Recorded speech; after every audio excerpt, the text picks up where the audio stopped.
Good morning, students. Today we are going to start with topic of perception. Under perception, we are going to cover what the perception means and what are the principles of perception. This is a revision class, okay? So what is a perception? Okay. The process by which we recognize, interpret or give meaning to the information provided by sense organs is called perception. Perception एक process है. किस चीज़ का process है? जब हम किसी चीज़ को, किसी स्टिमुलाई को रिकॉग्नाइज करते हैं, ठीक है, उसको हमने रिकॉग्नाइज किया, एक स्टिमुलाई है उसको रिकॉग्नाइज किया, उसको ऑब्जेक्ट को या स्टिमुलाई को हमने इंटरप्रेट किया कि ये है क्या चीज़, ठीक है, इंटरप्रेट किया, फिर उसको मीनिंग दिया, ठीक है,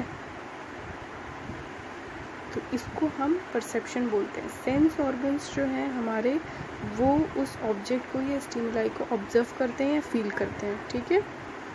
हमारा जो परसेप्शन का काम है कि उस ऑब्जेक्ट या स्टिमुलाई को एक परसेप्शन देना, एक मीनिंग देना, ठीक है. अगर डॉग है, हमने डॉग को देख लिया, हमने उस एनिमल को देख लिया, लेकिन अगर हमारा परसेप्शन नहीं काम करता तो हम उस डॉग को डॉग नहीं बोलेंगे, हम उसे कुछ भी नहीं समझेंगे, हम सोचेंगे ये है क्या. हमें दिख रही है वो चीज़, हमारा सेंस ऑर्गन्स उसको देख रहा है, बट हमारा जो परसेप्शन का काम है वो नहीं हो रहा, तो हम नहीं समझेंगे कि वो है क्या. बट अगर किसी का परसेप्शन अच्छा होता है तो वो उस ऑब्जेक्ट को या स्टिमुलाई को अच्छे से रिकॉग्नाइज करते हैं, उसको इंटरप्रेट करते हैं, उसको मीनिंग देते हैं. अब ये परसेप्शन जो है हर चीज़ को लेकर है, बी इट सिचुएशन, चाहे आप सिचुएशन को देख लो, आप किसी सिचुएशन को नेगेटिव परसेप्शन से देखते हो या पॉजिटिव परसेप्शन से देखते हो. ऑब्जेक्ट है, ठीक है, स्टिमुलाई है, लाइटिंग है, डार्कनेस है. Clear? So the process by which we recognize, interpret or give meaning to the information provided by sense organs is called perception.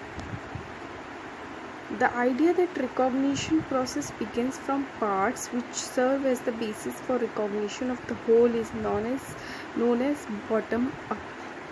There are two types of processing. Perception processing दो types के होते हैं, ठीक है, bottom up processing और top down processing. Bottom up processing क्या होता है? The idea that recognition process begins from parts which serve as the basis for recognition of whole is known as bottom up. मतलब पूरे part को अगर आप recognise कर रहे हो, पूरे आप पार्ट्स को जोड़ के रिकॉग्नाइज कर रहे हो, फिर उसका एक होल बना रहे हो, तो उसको हम बॉटम अप प्रोसेसिंग बोलेंगे. मैं एग्जांपल आपको देती हूँ. 4 legs, ठीक है, 4 लेग हैं, 2 ears, ठीक है, 2 कान, फ्लफी हेयर्स, ठीक है, एंड बार्किंग. आपके ये पार्ट्स हैं, 4 लेग्स, 2 ईयर्स, फ्लफी हेयर्स, ये आपके पार्ट्स हैं. आपने इनको सबको जोड़कर आप जो है उसको एक इमेजिन करते हो कि ये डॉग है, ठीक है, ठीक है. ये बॉटम अप प्रोसेसिंग हुआ. और टॉप डाउन प्रोसेसिंग क्या होगा कि वो सामने आपको डॉग दिख रहा है, ठीक है. डॉग क्यों दिख रहा है आपको? क्योंकि उसके 4 लेग हैं, उसके 2 कान हैं और वो फ्लफी है, वो इसलिए डॉग है. तो नीचे से पार्ट्स को जोड़ के एक होल बनाना, उसको हम बॉटम अप बोलेंगे. और पूरे होल को एक पार्ट्स में आइडेंटिफाई करना, उसको हम टॉप डाउन प्रोसेसिंग बोलेंगे, ठीक है. The notion that recognition process begins from the whole. आप पूरे होल को एक रिकॉग्नाइज करते हो, और होल मतलब पूरा, ठीक है, फुल होल, पूरा एक साथ, which leads to identification of its various components. और आप उसके कंपोनेंट्स को फिर आइडेंटिफाई करते हो. आपने पूरा होल एक डॉग देखा, इट्स अ होल, ठीक है, डॉग एक सब कुछ है, बट आप उसको अब जो है वेरियस कंपोनेंट्स से आइडेंटिफाई करोगे. ये बार्क करता है, इसके 4 लेग्स हैं, इसके 2 कान हैं, इसका एक फ्लफी से हेयर्स है, तो इसको हम टॉप डाउन प्रोसेसिंग बोलेंगे, ठीक है. Our visual field is a collection of different elements such as points, lines and colors. हमारी जो विजुअल फील्ड है, ठीक है, हमारी जो विजुअल फील्ड है ये अलग अलग एलिमेंट्स से कंबाइन करती है. पॉइंट सिस्टम होता है, लाइन सिस्टम होता है, कलरिंग्स होती हैं और भी चीज़ें. However, we perceive these elements as organized wholes और complete objects. लेकिन हम इनको हमेशा जो है कंप्लीट ऑब्जेक्ट्स में ही और वो करते हैं, परसीव करते हैं. हम कभी भी किसी टूटी हुई चीज़ को जो है, टूटी हुई नहीं, मैं एग्जांपल आपको देती हूँ. जैसे हम बच्चों को सिखाते हैं तो हम उन्हें डॉट्स में ए बना के देते हैं, डॉट डॉट करके बी बना के देते हैं, डॉट करके ड्राइंग्स बना के देते हैं. तो वो जो बच्चा होता है वो ड्राइंग को जोड़कर उसे यही, अगर आपने उसे डॉग बना के दिया, एप्पल बना के दिया डॉट डॉट में, तो वो उसको पहले ही समझ जाएगा कि हाँ ये एप्पल है. लेकिन आपने डॉट डॉट लगाया, उसके बीच में कोई कनेक्शन नहीं रखा. ठीक है, क्यों हमारा जो परसेप्शन है वो एलिमेंट्स को कंप्लीट ऑब्जेक्ट से ही पहचानता है. ठीक है. For example, we see a bicycle as a complete object and not as a collection of different parts. और यहाँ पे एक बहुत अच्छा एग्जाम्पल दिया है कि आप बाइसिकल को पूरा एक कम्प्लीट ऑब्जेक्ट समझते हो, आप उसको पूरा कम्प्लीट ऑब्जेक्ट परसीव करते हो. उसको अलग अलग कलेक्शन में थोड़ी आप उसको आइडेंटिफाई करते हो. सैडल, व्हील, आप अलग अलग बोलोगे कि ये देखो 2 सैडल है, व्हील है, 2 हैंडल है, इसको आप चलाना. आप ये बोलोगे ना कि जाओ बाइसिकल खड़ी है उसको चलाओ. सामने आपको बाइसिकल दिख रही है, आप ये थोड़ी बोलोगे कि इसका सैडल है, इसका व्हील है, इसके 2 हैंडल्स है. आप डायरेक्टली उसको यही बोलोगे कि ये तो बाइसिकल है. ठीक है. So the process of organizing visual field into meaningful whole is known as form perception. आप जब विजुअल फील्ड को, अपनी विजुअल फील्ड को, मतलब आपको जितना नज़र आ रहा है, जहाँ तक, जितनी भी दूर तक, आप उसको एक मीनिंग देते हो, उसको एक मीनिंग देते हो. उस मीनिंग, उस प्रोसेस को क्या बोलते हैं? हम उसको बोलते हैं फॉर्म परसेप्शन. आपके सामने कार खड़ी है तो आप उसको, कार को ये से थोड़ी आइडेंटिफाई करोगे कि इसकी 4 टायर्स हैं और कवरिंग है, इसकी सेफ्टी. आप उसको डायरेक्टली देखोगे और आप इसको यही समझोगे ये कार है. ठीक है. तो इसको हम फॉर्म परसेप्शन बोलेंगे.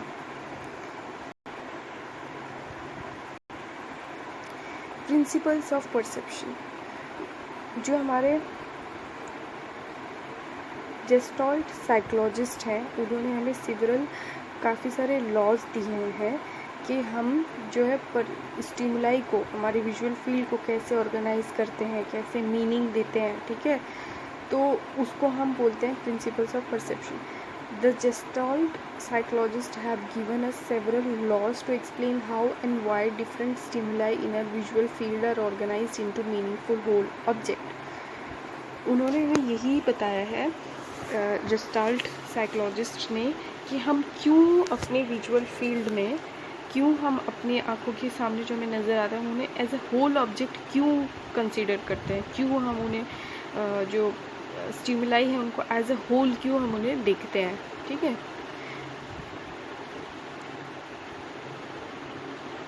सबसे पहला, अच्छा, जेस्टाल्ट साइकोलॉजिस्ट का मतलब है कि जेस्टाल्ट एक जर्मन वर्ड है जिसका मतलब है कंप्लीट फॉर्म. ठीक है. Complete form. जेस्टाल्ट साइकोलॉजिस्ट जो है, मेनली ये 3 साइंटिस्ट आते हैं इसके अंदर, जिनका नाम है वर्दीमियर और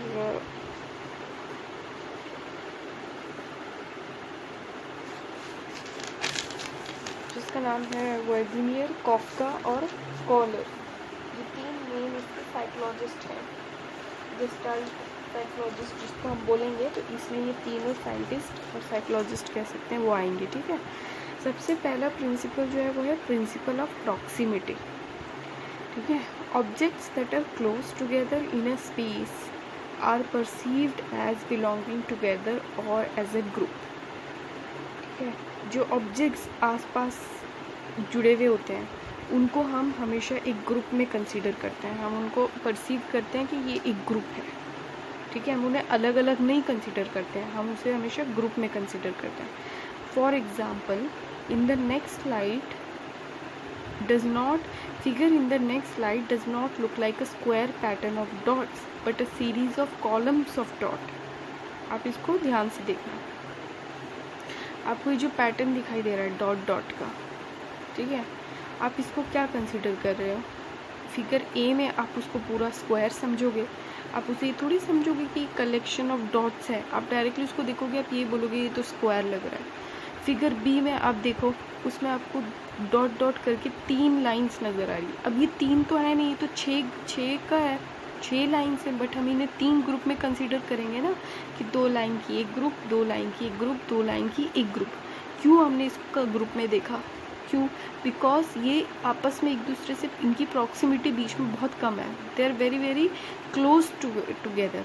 तो इस प्रिंसिपल ऑफ प्रॉक्सिमिटी का मतलब यही है कि जो 2 ऑब्जेक्ट होते हैं, अगर वो एक साथ मतलब आसपास में उनकी डिस्टेंस ज़्यादा नहीं होता है, अगर वो क्लोज होते हैं, तो हम उस 2 चीज़ को एक कंसीडर करते हैं। यहाँ पे आपको 3 फिगर बी देखो, आपको 6 डॉट्स की लाइन नज़र आ रही है, ठीक है। लेकिन हम इन 6 डॉट्स में से देख रहे हैं कि 2 लाइन ज़्यादा क्लोज हैं, 2 लाइन ज़्यादा क्लोज हैं और 2 लाइन ज़्यादा क्लोज है। तो हम इसको बोलेंगे 3 पेयर है, 3 पेयर्स हैं, ठीक है। हम एक को हमेशा पेयर कंसीडर कर रहे हैं। तो ये है प्रिंसिपल ऑफ प्रॉक्सिमिटी।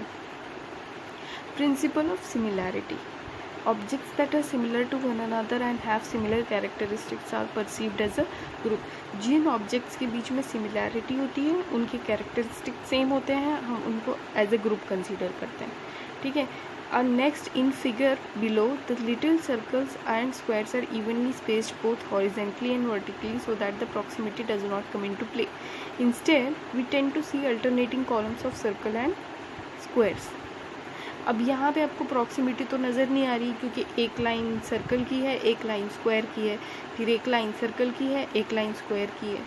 अब आपने देखा कि यहाँ पे जो सिमिलर ऑब्जेक्ट्स हैं, सर्कल सर्कल सर्कल, इनको हम सेम कंसीडर कर रहे हैं, इन्हें हम डिफरेंट नहीं कर रहे हैं। कितनी लाइन है सर्कल की? 4 लाइन है।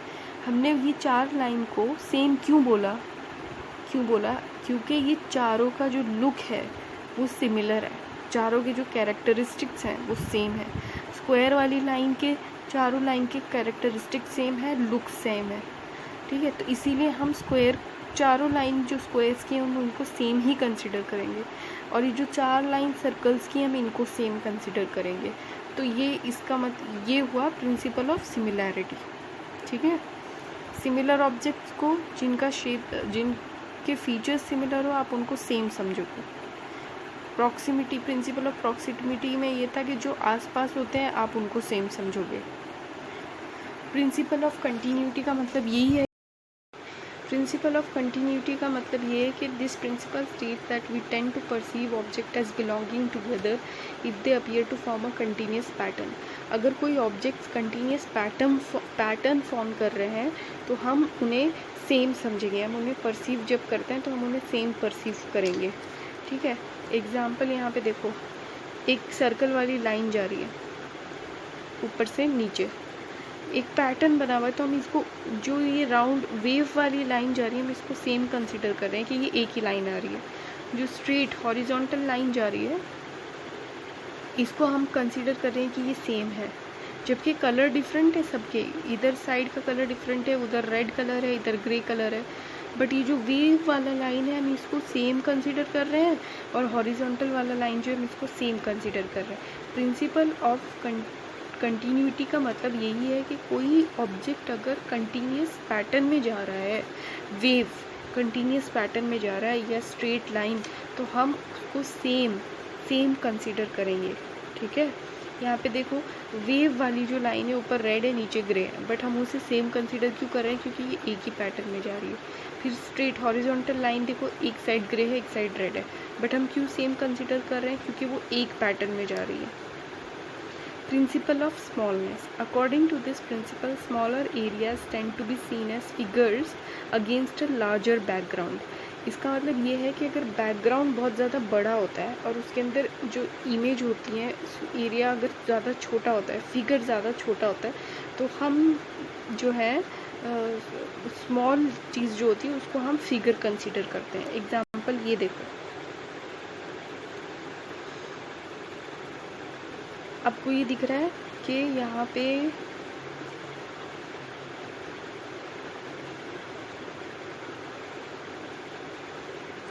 ये जो सर्कल है, ठीक है, सर्कल के अंदर आपको पार्ट्स नज़र आ रहे हैं, वाइट, ब्लैक, ठीक है। तो इसको हम जो है स्मॉल पार्ट को बैकग्राउंड से कंपेयर करें तो ये हम ये ब्लैक आउटलाइन को यही समझेंगे कि ये सर्कल है। हम वाइट बैकग्राउंड और वाइट अंदर वाले कलर को सेम नहीं समझेंगे, ठीक है। हमने ये यहाँ से परसीव कर लिया कि ये सर्कल है। Principle of symmetry. Principle of symmetry suggests that symmetrical areas tend to be seen as figures against asymmetrical background. इसका मतलब ये है कि जो सिमेट्रिकल एरिया है एसिमेट्रिकल बैकग्राउंड में एसिमेट्री है और उसके ऊपर सिमेट्रिकल फिगर्स बने हुए, वो सिमेट्रिकल एरिया है, तो हम उसको फिगर्स समझ के अब वो करेंगे, परसीव करेंगे। फिगर मतलब इमेज या फिर किसी ऑब्जेक्ट की इमेज। इसको एग्जाम्पल, फिगर्स का एग्जाम्पल है किसी ऑब्जेक्ट की इमेज या किसी लिविंग बीइंग की इमेज। ये देखो यहाँ पे आप अगर क्या इमेज आपको नज़र आ रही है, यहाँ पे दो इमेज नज़र आ रही है, एक तो वास है और एक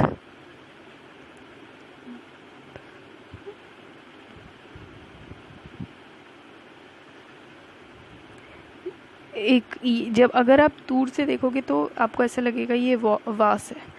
अगर आप और ध्यान से देखोगे तो आपको दो फेसेस भी नज़र आ जाएंगे। तो यहाँ पे एसिमेट्रिकल बैकग्राउंड है। पीछे अगर आप देखोगे तो सिमेट्री नहीं है बैकग्राउंड की। वाइट कलर जो है वो बैकग्राउंड है, उसमें कोई सिमेट्री नहीं है। ब्लैक कलर जो है आपको अलग ही पता चल रहा है कि हाँ ये तो वास है, ठीक है। आपको इस पे ज़्यादा फोकस डालने की ज़रूरत नहीं कर रही, लेकिन आप जब ज़्यादा गौर से देखोगे तो वास के साथ आप देखोगे कि इस साइड फेसेस बन के आ रहे हैं, ठीक है।